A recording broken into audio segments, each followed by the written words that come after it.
I am interested in how do we do church online, specifically not necessarily the online church. So actually that's like in the middle of the presentation. So if we can go back to the very start of it.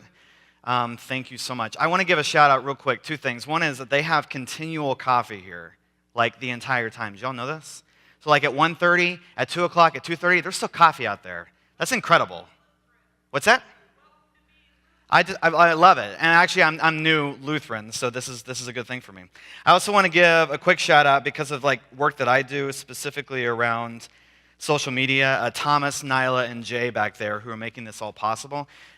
Rock stars. So thank you for making this happen. So I'm interested in the church in the 21st century, specifically the church online instead of the online church.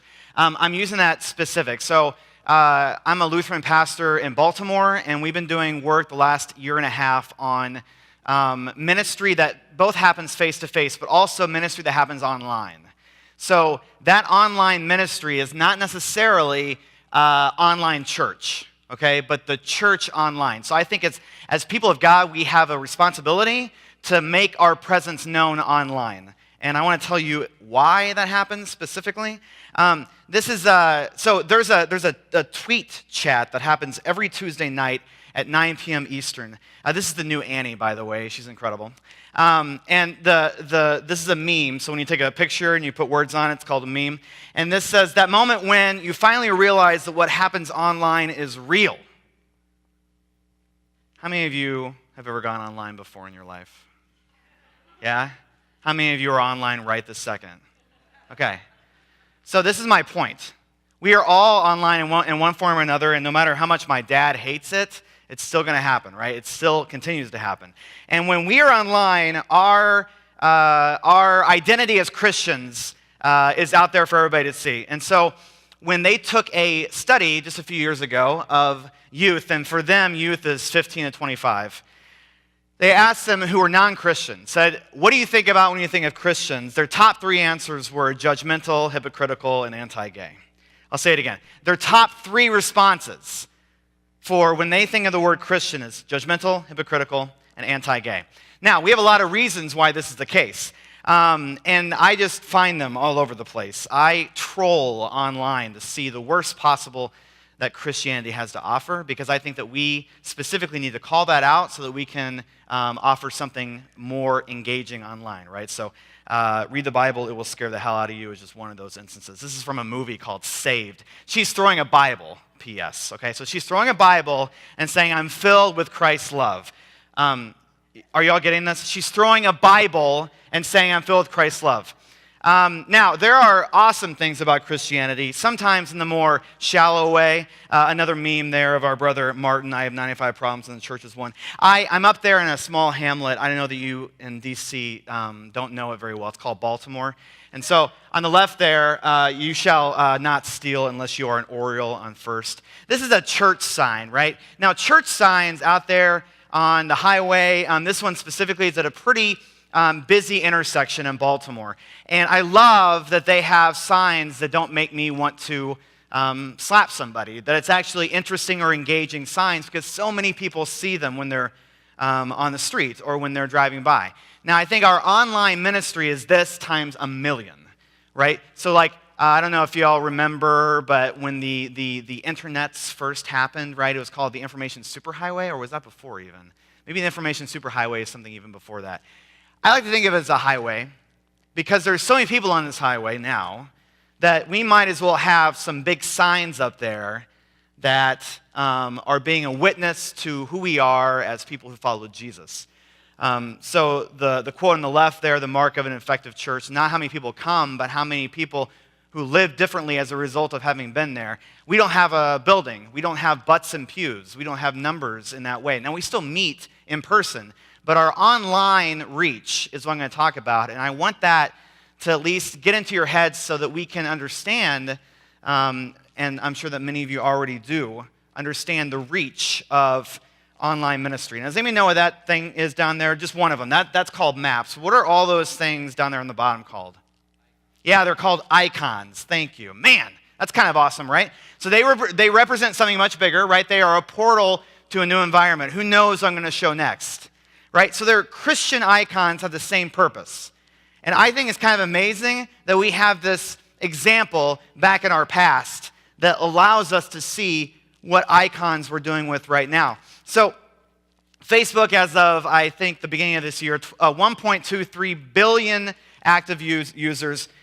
Twitter, a measly 284 million. That's a joke. That's a lot of people, right? So the amazing thing to me is how many people there are people that we can reach. And by reach, I mean that can see the kinds of things that Christian communities are doing and saying and being. So whenever I hear people tell me that online is not real, I think of things that, specifically even in the last year that have happened, that pretty much only exist because they were created online. Now, we can argue about the fact that Boko Haram is still killing people and still kidnapping little girls in Africa, but this is our national attention now. This is a consciousness thing. The same thing with Black Lives Matter. These movements are happening, and largely they're happening from a point of engaging people online, right? This is one that just happened a few days ago. I was a part of a group that asked the North Miami Beach Police Department to not use pictures of young black teenagers for target practice, but instead to use people like me. So me being a white male, I have privilege. And so me and other white people, specifically clergy, but also it kind of got a bigger following than that, we sent in our pictures to the North Miami Beach Police Department. So think about this for a second. The only reason that happened was because people online came together to be a witness. This is from the Arab Spring all the way back in 2011. This revolution will be tweeted was one of the kind of catchphrases from there, and I think it's kind of powerful. So one of my friends and our own Baltimore native, Meredith Gould, wrote this book called The Social Media Gospel. You see that icon of Jesus holding an iPad? And she asked the question, what becomes possible when we recognize that virtual community is real community? So not trying to convince people that they are. And we can have a conversation about whether or not online is actually real.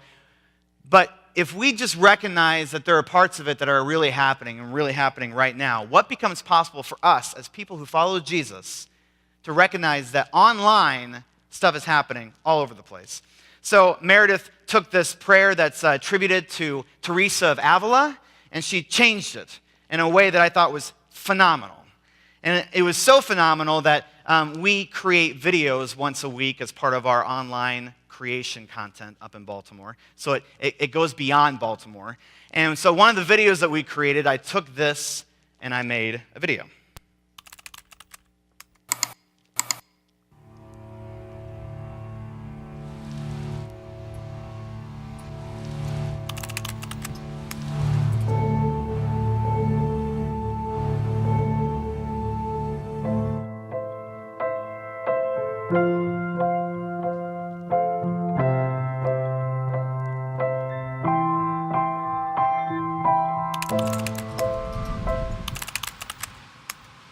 I just hate seeing the things people I love are doing. Nothing on the internet is interesting or beautiful or moving.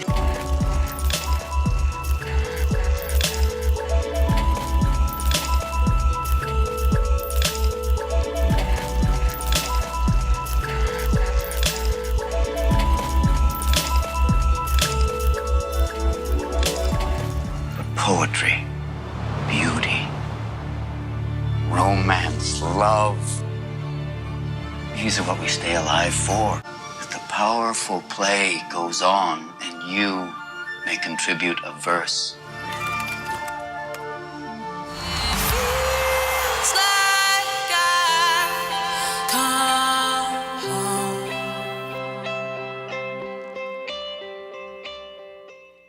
So our thing is called Slate Project. That's what we came up with because we didn't have to have a name for it. So I just picked something out. I'm trying to think about what does it mean if we started with a blank slate with Christianity. If we could kind of wipe the slate clean and start new, what would we do? And I think a big piece of our online presence is telling the story. And so this is, I'm going to show you some of the things that we create online, but I want to just encourage everybody right now to recognize that everything that you do online says something about who you are, and also it says something about your story. So yeah, there are some times when I'm on Facebook and I'm just like playing around on Facebook, right? I'm not doing anything. I'm just looking at my news feed. But there are all other times when I'm sharing things, I'm creating things, I'm engaging with people that I think says something about that prayer that we just heard, right?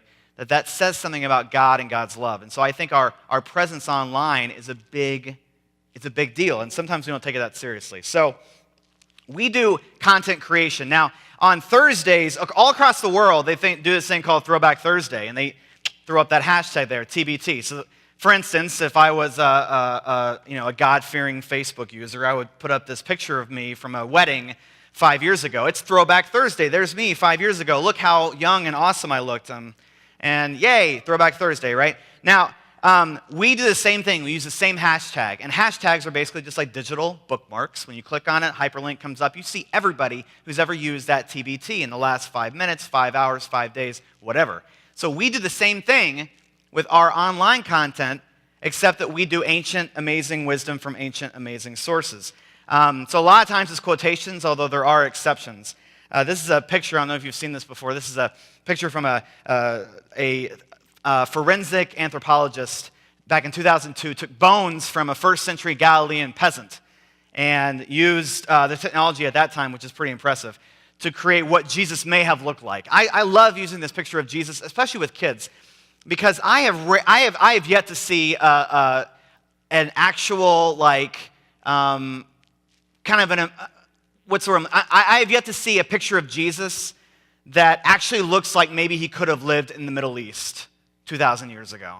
And so I love this picture for that reason. So then we took that and we put some words over it, and I crowdsourced. I asked people from all across the country, what are things that Jesus was not? If you could like just name some things that Jesus was not. And I took all those and I created this image. So that's one thing that we put out there one Thursday. We also do a weekly blog that we call Jesus Coffee Mondays, because coffee is amazing, Jesus is amazing, it's a win-win.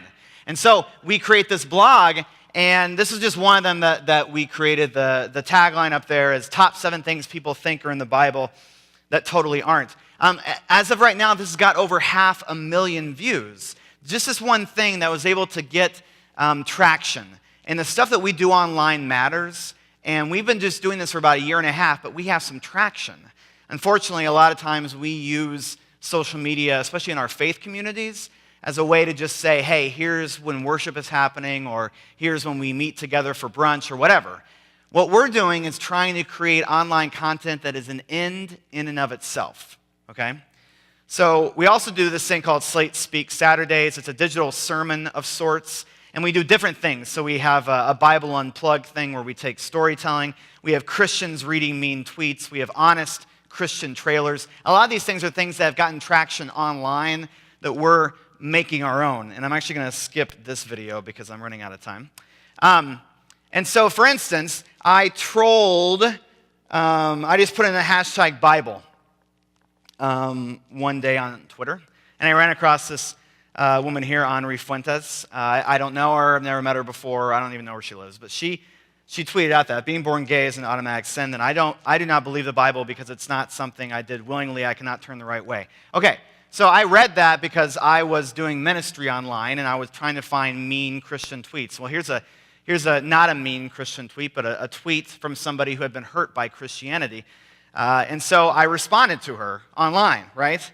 And this thing could only have happened online. Now, how do I measure this for instance, the Delaware and Maryland Synod, who is paying me to be a mission developer in Baltimore? It's hard to do that. But this is one instance that I like to name as a way of saying that what happened online was real. At least in some way it was real. Okay?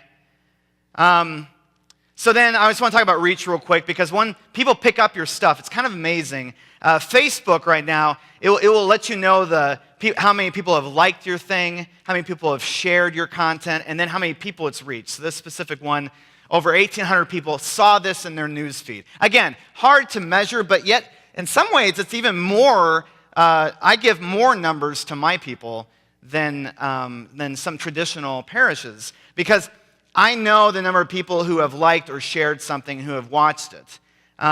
And then sometimes when it gets picked up by bigger outlets, so that Jesus one I showed you, it had over 40 shares on from our Facebook page. But then somebody else picked up on it, and this guy's named Unvirtuous Abbey, and he's got a much bigger following. So then it was shared 771 times from that Facebook page. And so a lot more people engaged with it.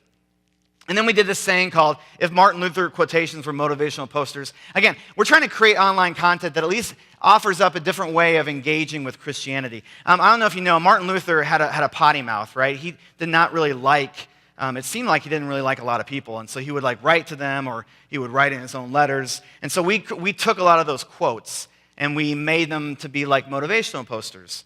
Here's one of my favorite ones, right? So this is Martin Luther. Even if your writings were from an angel from heaven, I would take this horrible document, and after having used it as toilet paper, wipe its nose. This is our founding guy, y'all, right? Yes. Okay, so we are a community, we post on BuzzFeed. BuzzFeed is pretty shallow. It just kind of throws up different things, 20 different Jennifer Aniston hairstyles or whatever. We put it on there. Over 505,000 people clicked on that. At a certain point, they saw this, if Martin Luther quotations were motivational posters.